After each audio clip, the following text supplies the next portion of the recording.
Midwestern state. So I think it's just where the trend just started.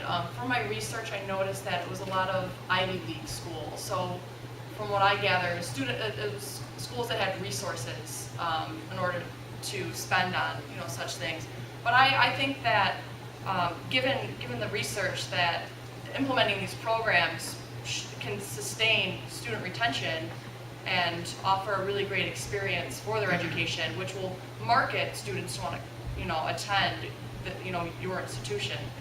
So I just think that's something. It was a trend that started. But there's also outdoor leadership schools that will help you organize your program to address the same needs, such as retention, increasing self-esteem, and things of that nature.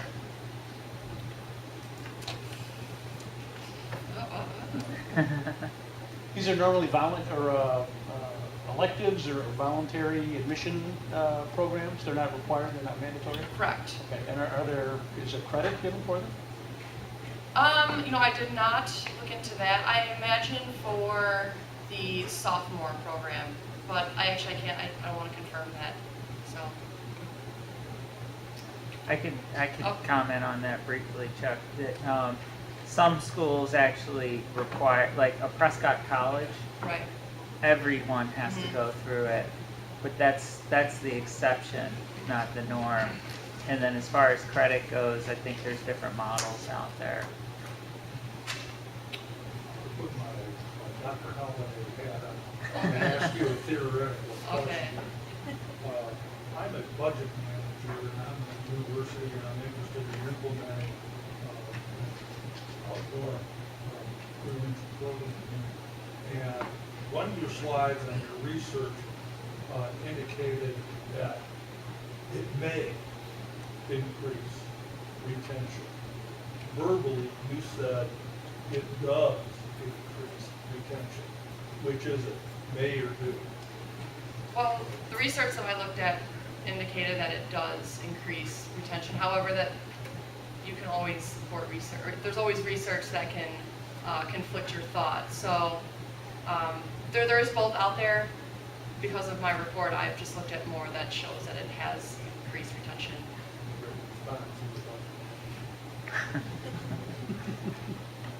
Yes. I have a question.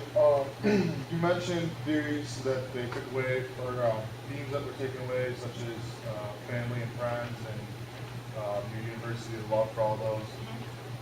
With these optional programs, how do you take away, once they leave this outdoor recreation program, That's a really how do great. you face the challenge of the students that are back there and instill that as they go through their entire experience, because they run into, like you said, the boredom, or they get stuck in caught up in other things as they go through their education. So what I'm hearing is the student participated in this trip. They had awesome time, and now they're back in school and they're like, You're falling back. yeah, like I have no meaning. What's the connection? One of the a lot of programs on the East Coast have for the first Dartmouth has outings. It wasn't an orientation program that was mandated. It was just, we have all this resources, and we have this reputation for leadership, and we know the trails really well. We host backpacking trips or any kind of outdoor recreation trip, like weekly, based on cost, experience level. So I would like to have something around here that just offers, that the students can rent gear, they can go with a trip leader, they can go with themselves.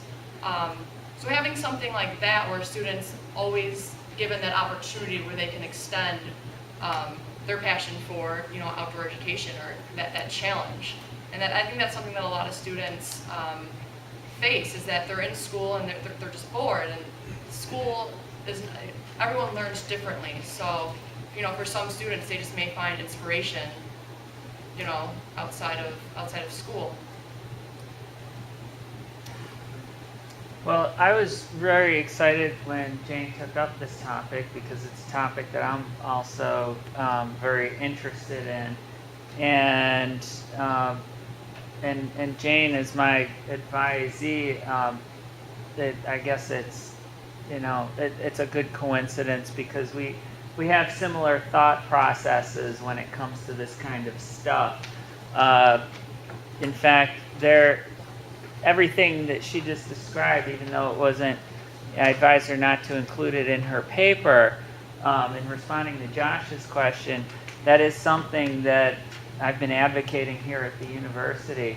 And so it was great to have the Dean of Students here. He did have to leave to catch a train to Chicago, but you know, this is a prime example of an advocacy paper that could potentially make a difference.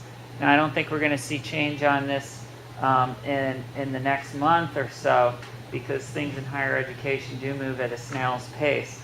But something like this, and this paper and presentation, helps to plant the seeds that can develop into something much bigger. And you've done a nice job with the research on that, Jane. Thank you very much.